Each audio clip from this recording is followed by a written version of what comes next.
Ok, agora é comigo.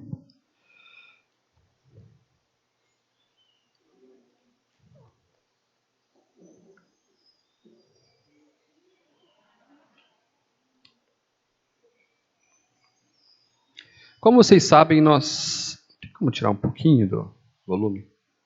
Aí. Como vocês sabem, nas últimas semanas nós temos trabalhado uma série sobre os desafios da vida cristã ou a dificuldade que a gente tem de viver ou ser transformados à imagem do Senhor Jesus Cristo enquanto vivemos a nossa vida, no nosso dia a dia.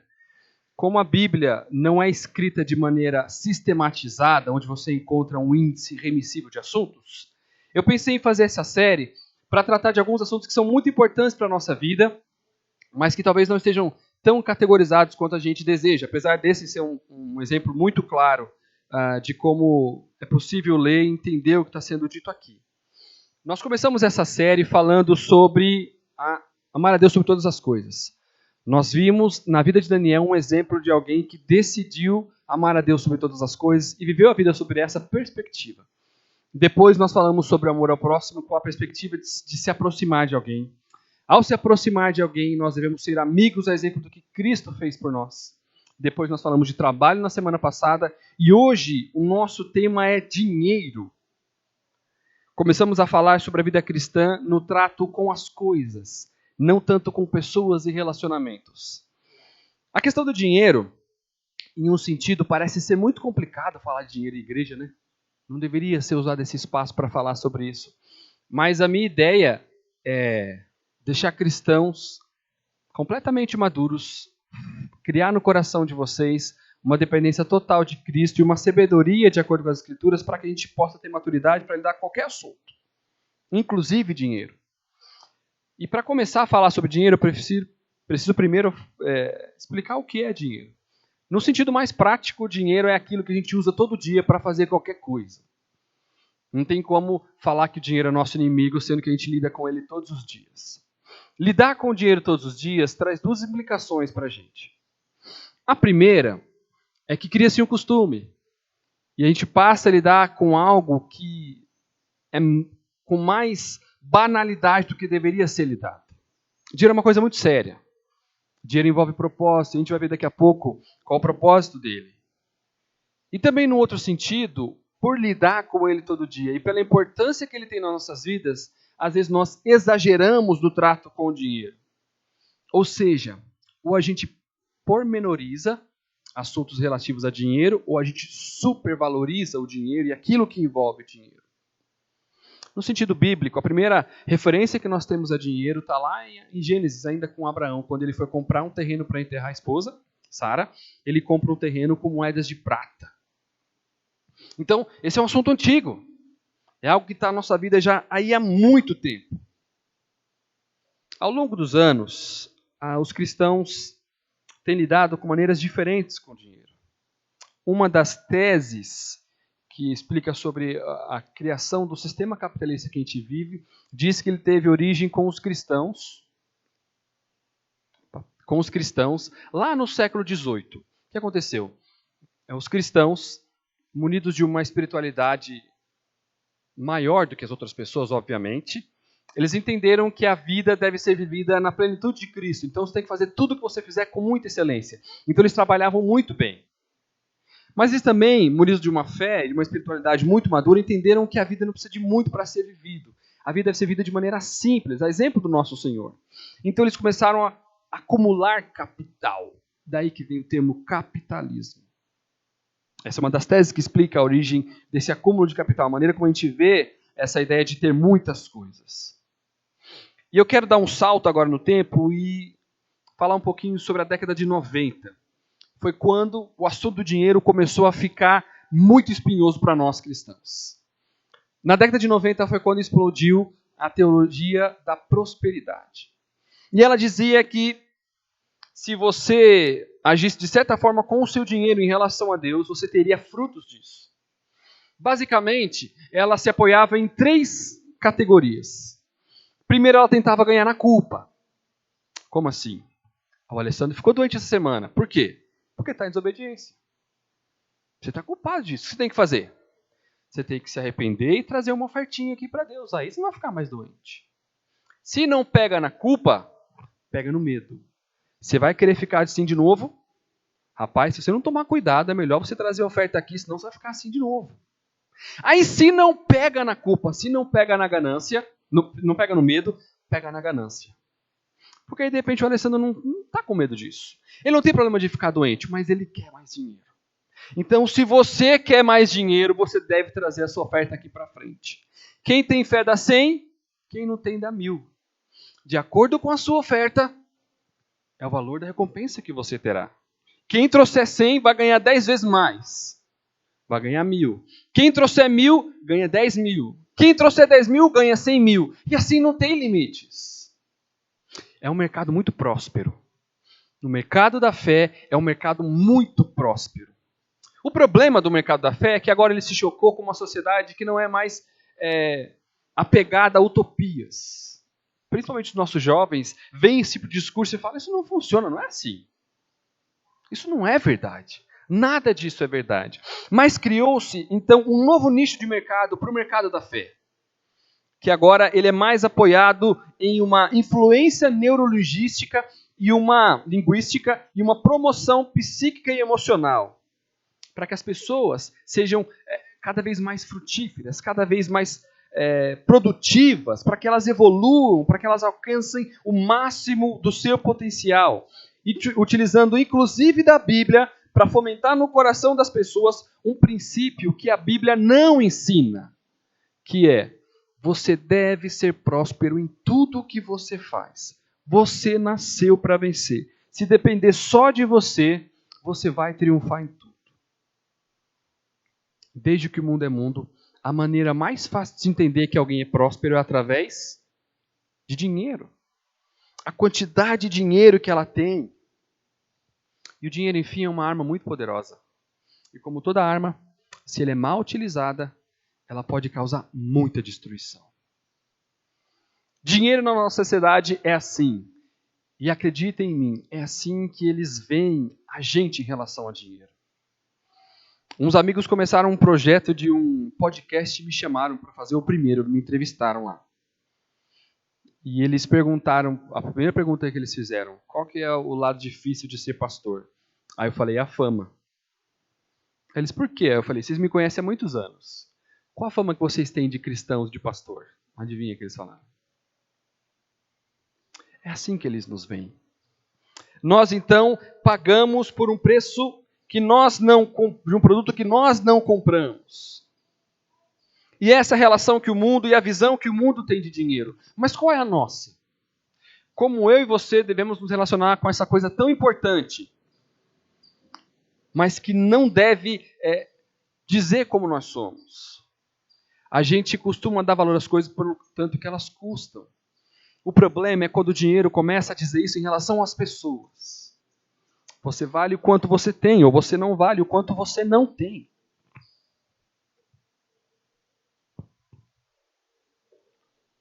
Então eu queria propor nessa manhã 3 esferas de relacionamento com o dinheiro. Isso não está no seu boletim, se você quiser anotar, fique à vontade. A primeira esfera é a esfera da relação espiritual. A segunda é a comunitária e a terceira é a moderada. A primeira é a que eu vou gastar mais tempo com vocês nessa manhã. E a primeira verdade que eu tenho para falar para vocês nessa manhã aqui é que a nossa relação com o dinheiro não é uma questão econômica, é uma questão espiritual. Nós não devemos lidar com o dinheiro pensando se um dia ele vai faltar, ou se é bom ter muito, ou se é bom guardar. A nossa relação com o dinheiro é baseada no quanto nós espiritualmente estamos amadurecendo em Cristo. Há um texto que lida especificamente com isso. Está lá em Mateus 6, de 19 a 24. Nós vamos ler daqui a pouco. Porque antes de ler esse texto e trabalhar um pouquinho com esse texto com vocês, eu preciso comentar com vocês sobre o contexto em que esse texto está inserido. Esse texto está inserido no chamado Sermão do Monte. O Sermão do Monte começa no capítulo 5 de Mateus, lá com as bem-aventuranças. O Senhor Jesus está apresentando a ética do reino que ele veio inaugurar aqui na terra. A ética do reino do Senhor Jesus. como os súditos desse rei devem viver a vida aqui na terra. E ele primeiro começa falando sobre felicidade. Bem-aventurado é muito feliz. Então, como ser muito feliz nesse reino? E o Senhor Jesus cita algumas dessas bem-aventuranças que nós já trabalhamos esse ano também. Curiosamente, nenhuma delas tem a ver com dinheiro. Então, continuando sobre a ética desse reino, como ser feliz nesse reino, ele fala então sobre como ser diferente, fazer a diferença nesse reino. Ele diz que nós devemos ser sal da terra e luz do mundo. Então ele parece interromper essas instruções e parece que ele faz um adendo meio fora de ordem. Ele diz o seguinte, que ele veio cumprir e ele cumpriu toda a lei. Isso não está fora de ordem, isso não é fora de nexo. O Senhor Jesus está apresentando para a gente a base agora da nossa fé. A base da nossa ética não é mais uma lei. Essa lei foi cumprida plenamente pelo Senhor Jesus e agora nós devemos viver por aquilo que Hebreus vai chamar de o espírito da justiça da lei. Eu não sou mais obrigado a essa lei, mas o que ela representa, sim, eu devo obrigações a ela. O próprio Paulo vai dizer que a lei é boa e que ela reflete o próprio caráter de Deus. Então nós não podemos dizer que ela perdeu a sua validade. O Senhor Jesus cumpriu e tirou de nós a obrigação legal que nós tínhamos sobre ela. Então é por isso que ele fala sobre isso. Essa ética que eu estou passando para vocês não é mais baseada em um conjunto legal, em uma constituição do nosso país. Agora ela é baseada naquilo que está dentro do seu coração. E é aí que mora o perigo. Porque ele continua. E agora o Senhor Jesus começa a lidar com áreas mais práticas da vida cristã nessa ética que ele propõe. Primeiro ele fala sobre assassinato. Ele segue aqui uma série de 6. Vocês ouviram o que foi dito, mas eu vos digo. Primeiro ele fala sobre assassinato. Vocês ouviram o que foi dito. Se antes você pecava quando matasse alguém, agora o Senhor Jesus sobe o nível.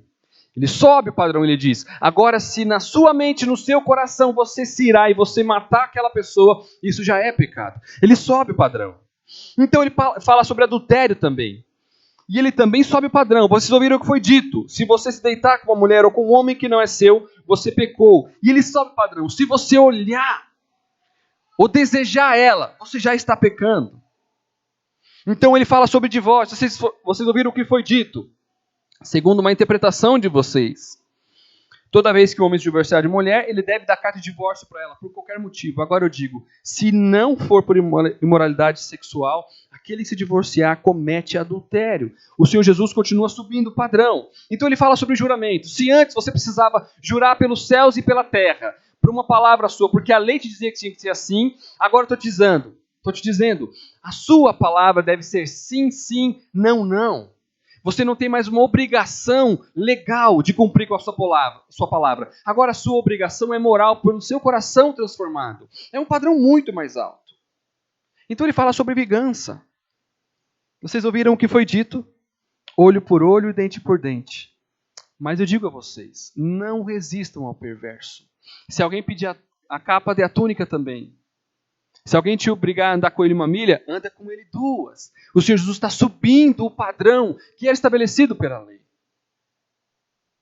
Ele fala sobre inimigos. Vocês ouviram o que foi dito. Ame o seu próximo e odeie o seu inimigo. E aqui uma nota de correção. O Senhor Jesus cita odeie o seu inimigo porque essa era uma interpretação que os judeus davam. Você não encontra odeie o seu inimigo em nenhum lugar das Escrituras. Isso é como aqueles homens interpretavam ela. E ele diz, mas eu te digo, amem os seus inimigos. Ele diz, como é fácil amar quem gosta de você, quem pensa igual a você. Mas é muito difícil amar os seus inimigos, pessoas que pensam diferente de você. Subindo o padrão. Então ele fala sobre ajudar os pobres, ou os necessitados. E ele diz que nós não devemos fazer isso por vanglória e mostrar para todo mundo. O que sua mão esquerda faz, a direita não pode fazer.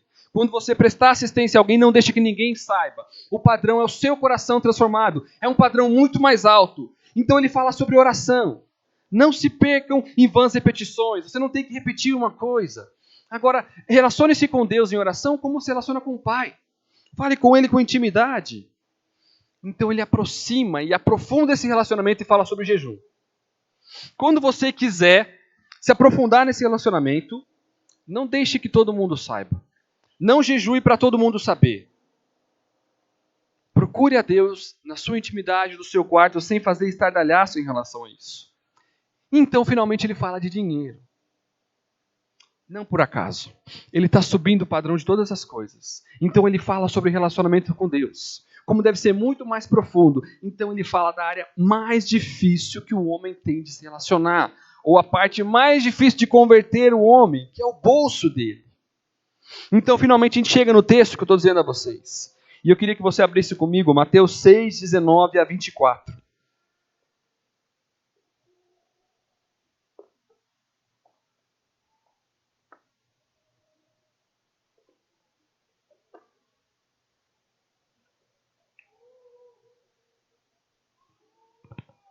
Mateus 6, 19 a 24.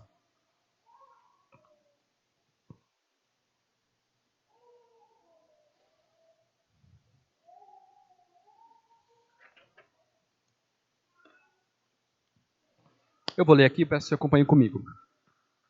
Não acumulem para vocês tesouros na terra, onde a traça e a ferrugem destroem, e onde os ladrões arrombam e furtam. Mas acumulem para vocês tesouros nos céus, onde a traça e a ferrugem não destroem, e onde os ladrões não arrombam nem furtam. Pois onde estiver o seu tesouro, aí também estará o seu coração. Os olhos são a candeia do corpo. Se os olhos forem bons, todo o seu corpo será cheio de luz. Mas se os seus olhos forem maus, todo o seu corpo será cheio de trevas. Portanto, se a luz que está dentro de você são trevas, que tremendas trevas são! Ninguém pode servir a dois senhores, pois odiará um e amará outro, ou se dedicará a um e desprezará o outro. Vocês não podem servir a Deus e ao dinheiro.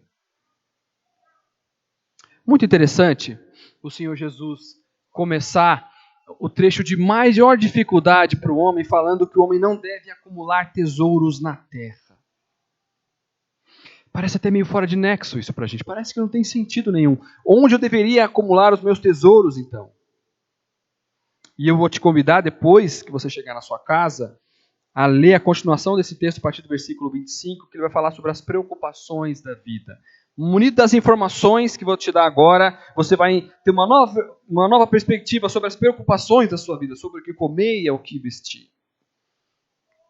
Interessante que o Senhor Jesus está dizendo o seguinte: tesouro, que é algo muito precioso, deve ser bem preservado, longe do perigo. E aqui há 3 ameaças e 3 perigos. As ameaças são a traça, a ferrugem e o ladrão.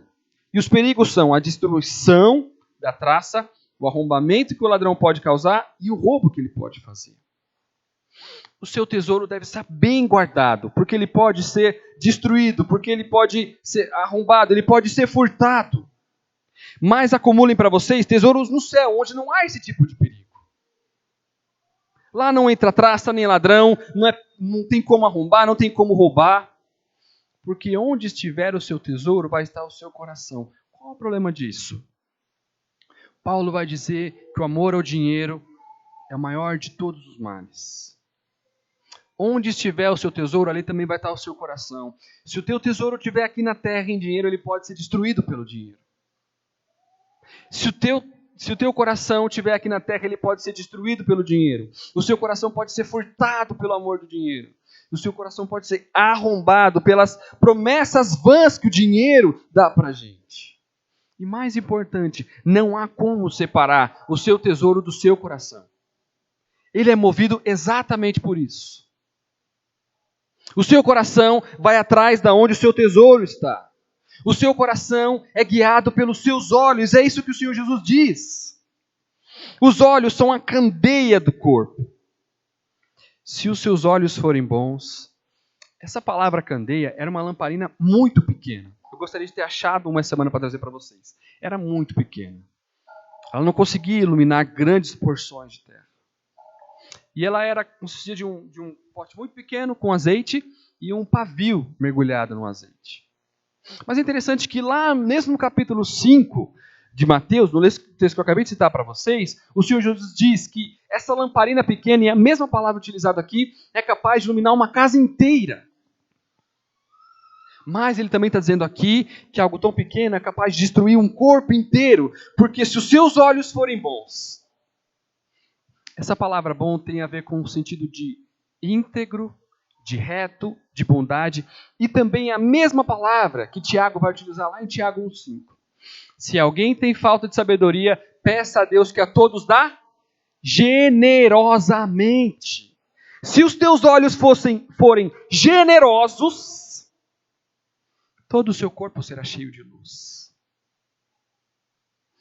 Esse instrumento tão pequeno é capaz de iluminar tantas vidas, é capaz de alcançar tantas pessoas, mas quando ele não é generoso,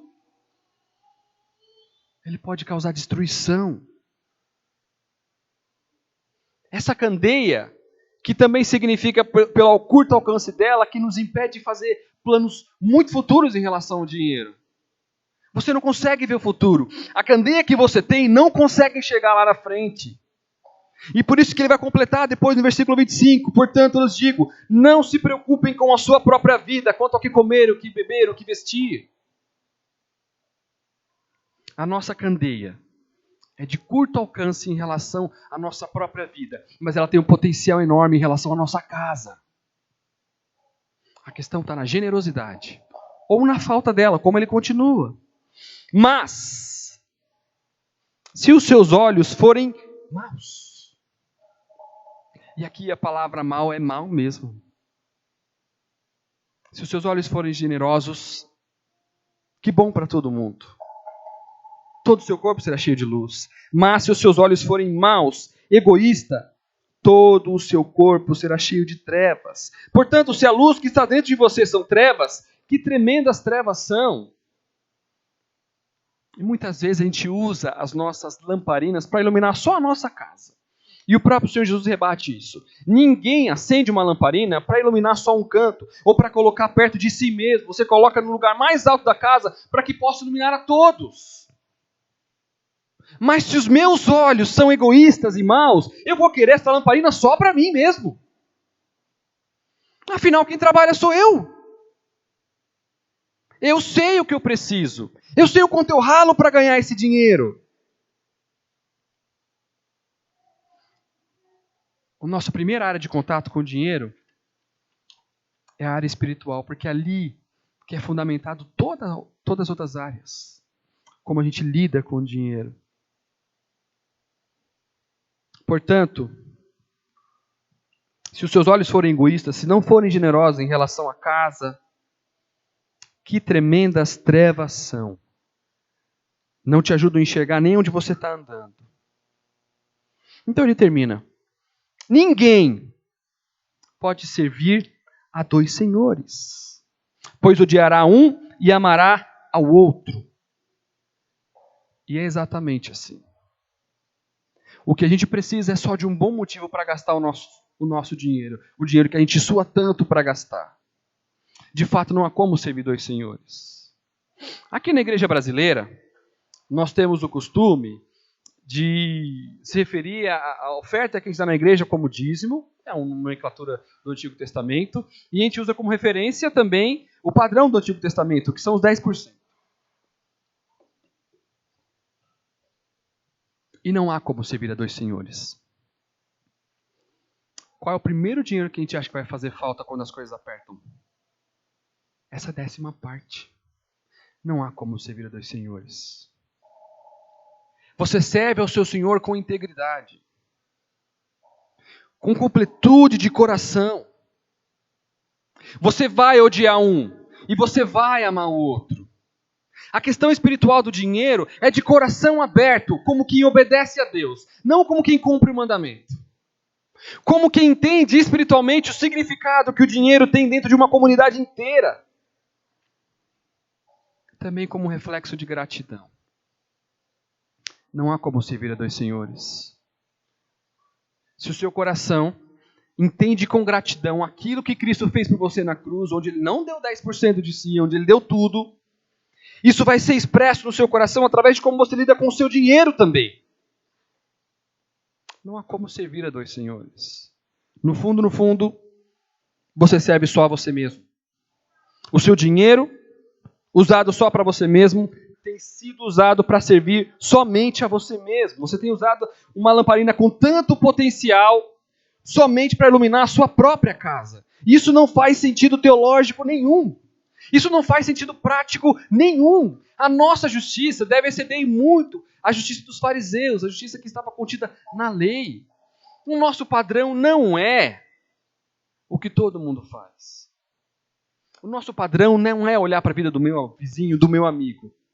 A gente lida com dinheiro porque isso é uma...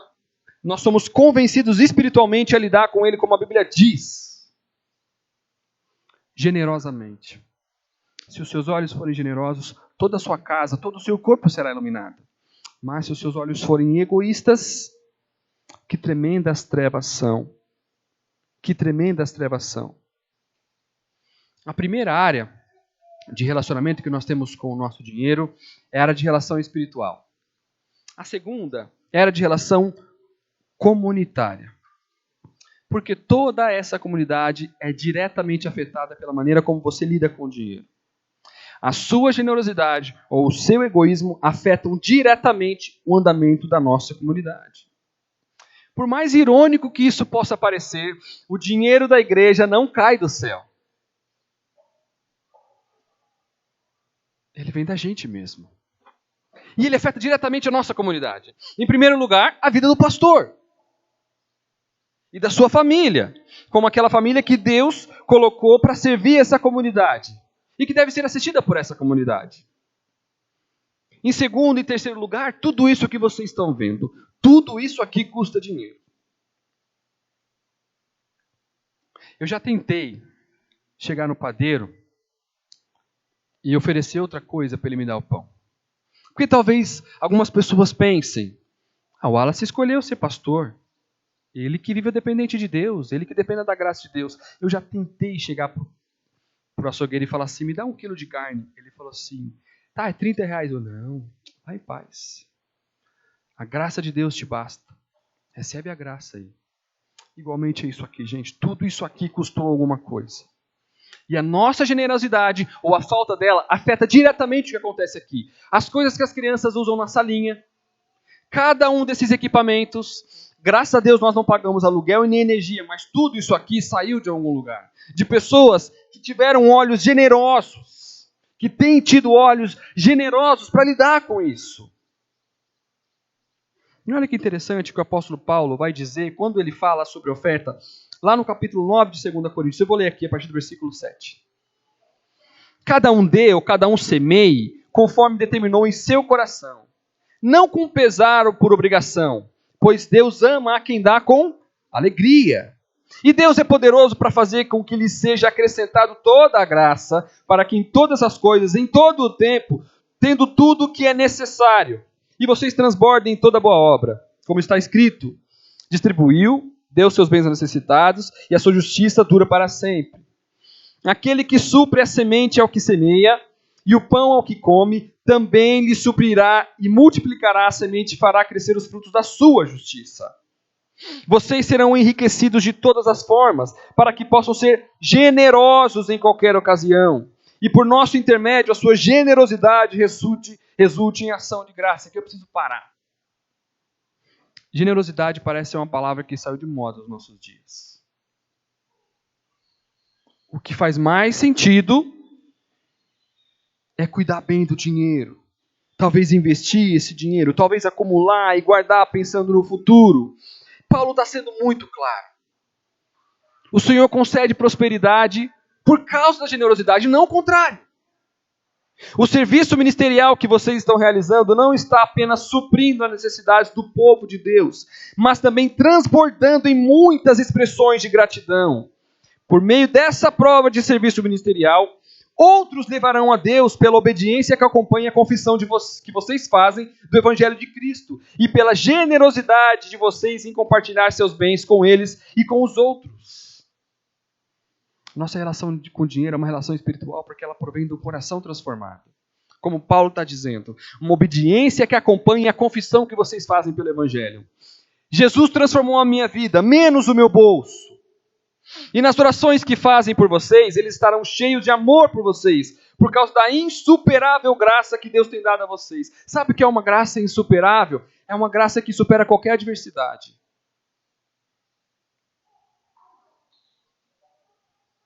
Se o meu mês está difícil, imagine o mês daquele que depende dessa graça.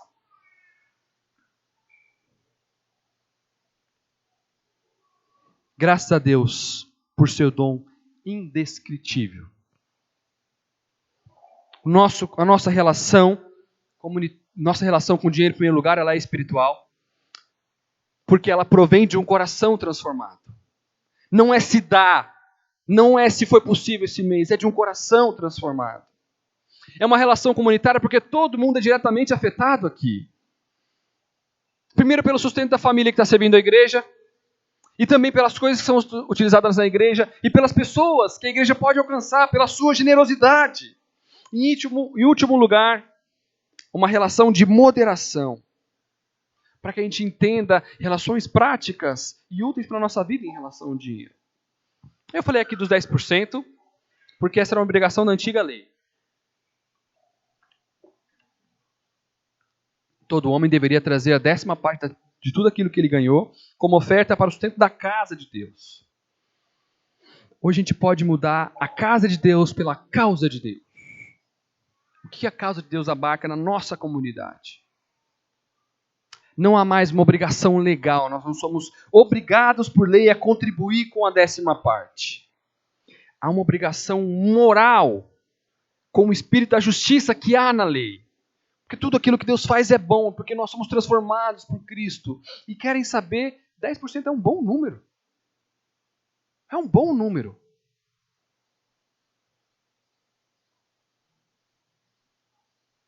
Mas também, qualquer número é maior que 0. 10% é um bom número. Se o Senhor tem te dado graça e transformado o seu coração, se você é maduro o suficiente para contribuir com os 10%, faça isso. É um bom número. Mas se você ainda não está lá, qualquer número é maior que 0.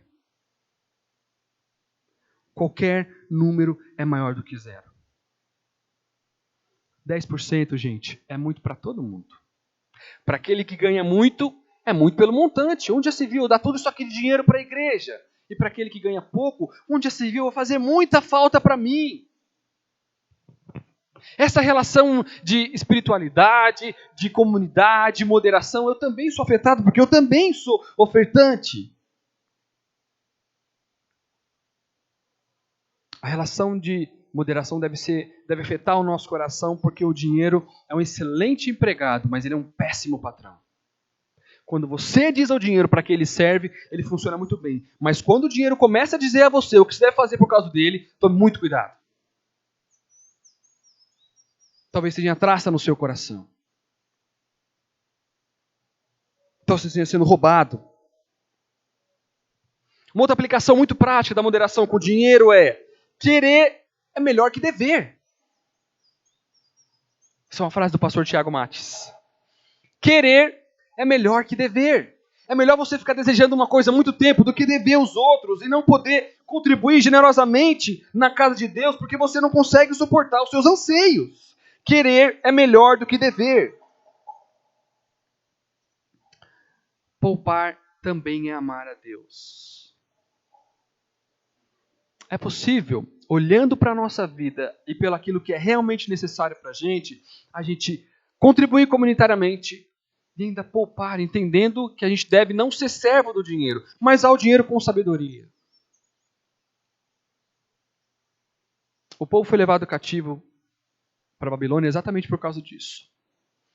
No 7º ano, a cada 7 anos, eles deveriam tirar um ano sabático, onde eles não iriam trabalhar, eles iam dar um descanso para a terra e viver primeiro da provisão de Deus e também daquilo que eles pouparam. Poupar é amar a Deus. O povo foi levado cativo porque não quis obedecer a isso.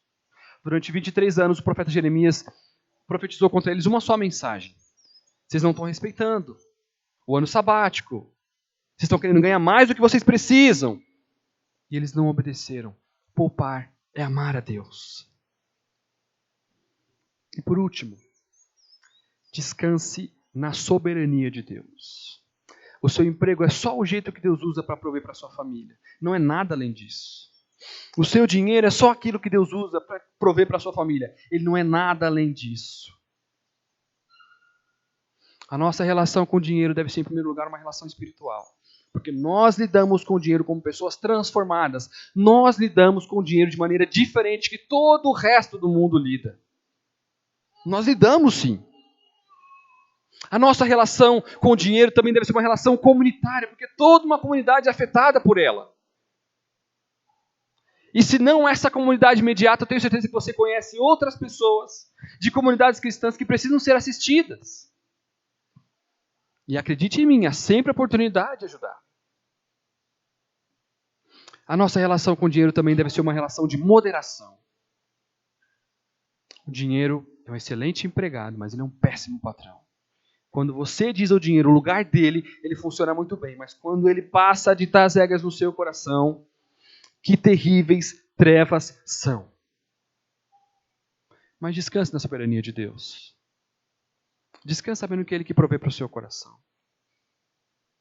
Descanse sabendo que 10% é bom número, mas qualquer número é maior que zero. Qualquer número é maior que zero. Comece a lidar no seu coração. Como eu sempre falo em relação, se você tem uma dificuldade com leitura bíblica, com oração, comece pouco. Comece orando 2 minutos, 3 minutos. Comece lendo um versículo por dia. Até que isso vai aumentando no seu coração. Com oferta é a mesma coisa. Qualquer número é maior que zero. Que o Senhor nos conceda a graça para lidar com sabedoria com um assunto que não deveria ser tão delicado assim. Há nas Escrituras material suficiente para que a gente possa lidar com sabedoria. Que o Senhor nos ajude a entender que essa é uma questão espiritual, não uma questão de economia. Baixe sua cabeça, eu quero orar com você.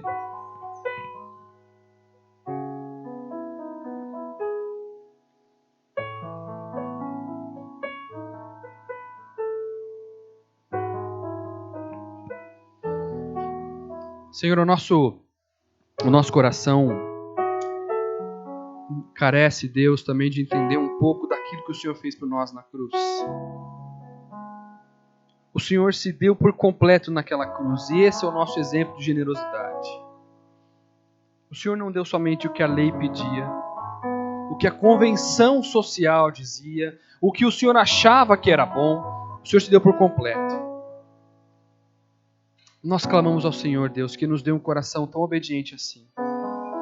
Tenha misericórdia de nós, Senhor, para que possamos ser generosos, abençoadores, que possamos entender a beleza de que qualquer número é maior do que zero, que a obediência ao Senhor é leve, é prazerosa, é fruto de gratidão, não é meio de barganha.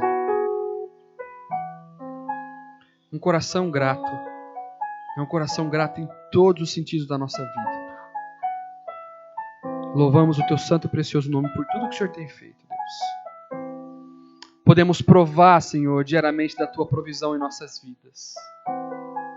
Nós provamos e vimos o quanto o Senhor é bom. Agora nós clamamos.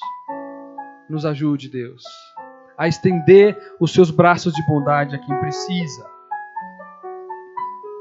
A cumprir, Deus, com as nossas obrigações morais e comunitárias, Senhor, nesse lugar. Que o nosso coração se renda ao Senhor em todos os sentidos. Nós não somos convidados dessa festa. Nós somos participantes. Nós somos a noiva de Cristo. Nós também participamos do casamento. Louvado seja o Teu santo e precioso nome. Fique de pé, nós vamos louvar o Senhor mais uma vez.